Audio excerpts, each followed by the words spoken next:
Hiya, my name's David. I'm the Wandering Ponderer.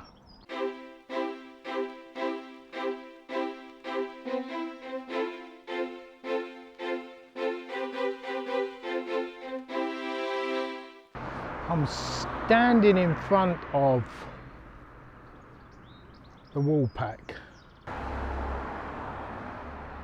According to the blue plaque up there,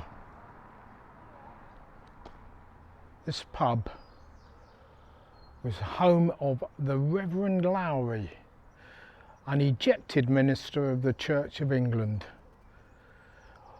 It was licensed for worship. People used to gather here and worship. But in 1708, this place became a pub, an inn.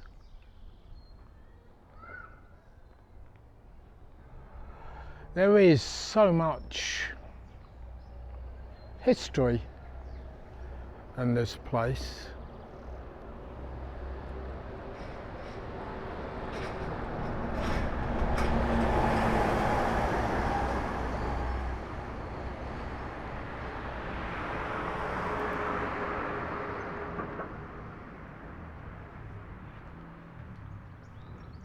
The wall pack inn. But interestingly enough, the wall pack is right next to the church. And this is where we're going. We're going to have a walk around the church. Just to test my camera out, this is my new camera. And it's a replacement for another one of these that I had that went wrong not long after I had it, so I had to send it back, and it went wrong on a shoot. And because at the time what I was shooting was reliant on this type of camera, I was stuck, so I had to cancel what I was intending to video, but that's set further in the future now. This is the Church of St. Peter's.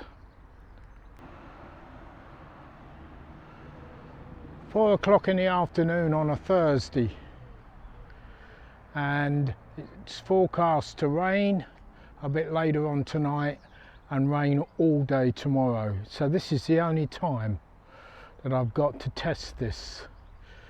And I thought I'd have a look at some of these flower beds, see how they're doing. And of course, because this is a wildlife sanctuary, who knows what else we might find in here. But I have brought with me my two cameras, not just this one, so I've got 3 altogether. So if things go wrong on this shoot, I can at least continue and make some sort of a video out of it. But my intention today is purely put this new camera through its paces and have a look. Generally, have a look.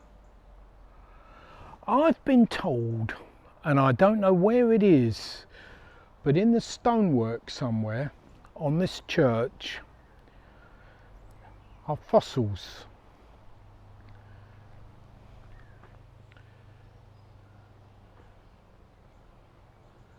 But apparently you've got to look for it. And I'd like to find it, to know where I'm looking. But somewhere, maybe in the older part, quite a magnificent building really. It served the purpose And I've been told that the reason it was built down here is because of some sort of wrangling with the abbey up on the hill. Because as you know, churches usually are built in high places. The engineering of these buildings can only be wondered at, because many of them have stood the test of time and weathered the elements, some even earthquakes. Yes, we've had earthquakes in the UK. It's amazing things. I will have to ask somebody and come back and video or photograph the fossil that is embedded in the stone somewhere.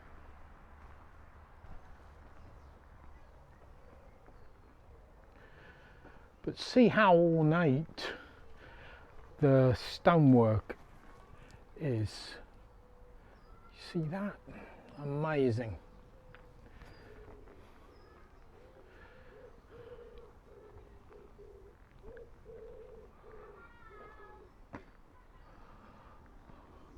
Lots of lichen everywhere, which is an indication that the environment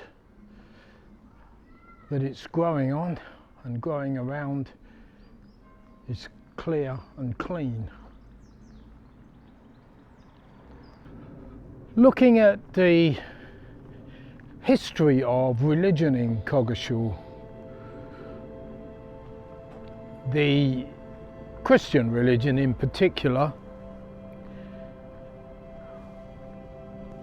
the settlement of the monks back in the 12th century over here, the Savignac monks, who were later in around about 1147, thereabouts 1148, they were absorbed into the Cistercian brotherhood. So this town became the home of the Cistercian monks, who were the innovators and the builders. They brought to Coggeshall engineering that can only be marvelled at. They redug the river. They brought watermill technology, hydraulic technology into this whole area, and it was them. It was largely monasteries that pioneered the network of watermills in the beginning.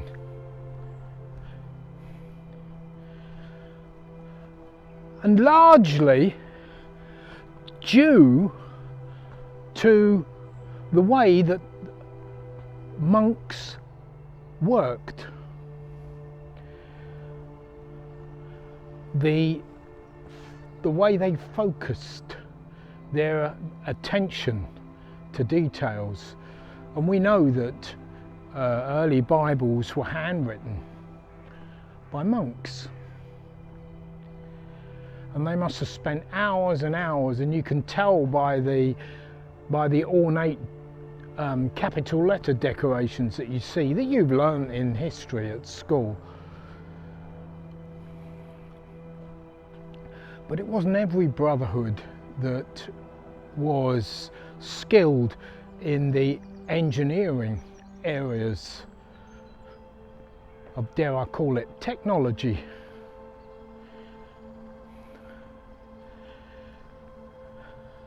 And this is the thing that fascinates me.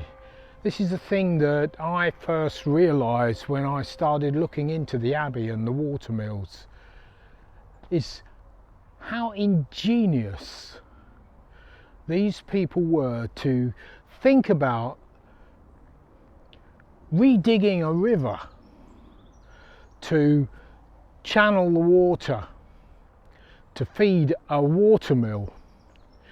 They didn't shut off the old bit, they left the old bit in place, but the way it was dug and the way it was engineered to make the river gather strength and energy is amazing. And you're talking about, you know, 12th century, 11th century. Well, I'd have to look in the history books to see how far back the earliest watermill goes. We're back to this tree here, and I've shown you a few times the pine cones on here, and there are still pine cones. Fake drone. There's still some old ones up there.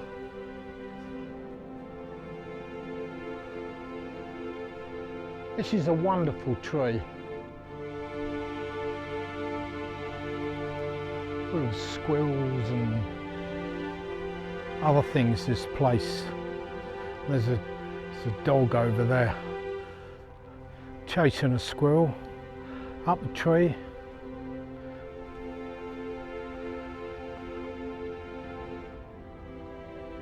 He's up there somewhere. Oh, I see him, but you might not. It's the thing with religion, like the monks and monasteries, where they shut their own selves from all outside life and focus their minds.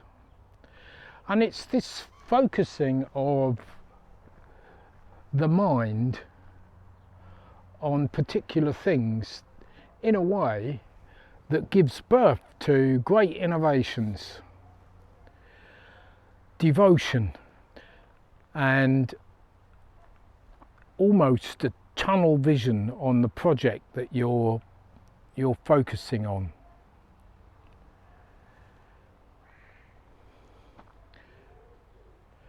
And back in the day, when the Cistercians came over here, and as part of this abbey system that the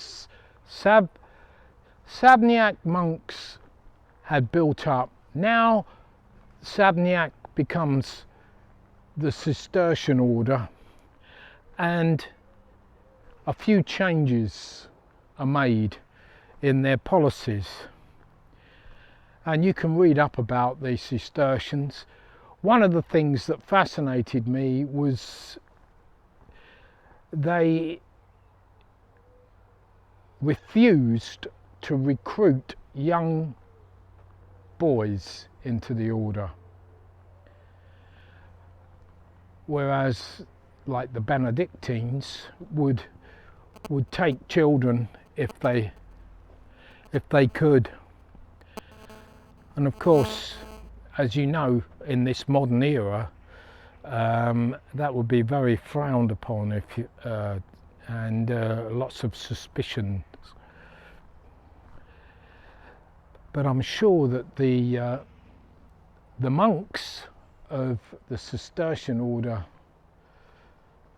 were well aware of temptations in that area, unthinkable things that could occur. So their order, they only recruited adults. Right, I'm going to stop it here. Thank you very much for watching, and as always, if you don't mind, if you haven't already, subscribe and give us a thumbs up on YouTube, and I will see you, hopefully, with cameras fully working in the next video. Stay safe.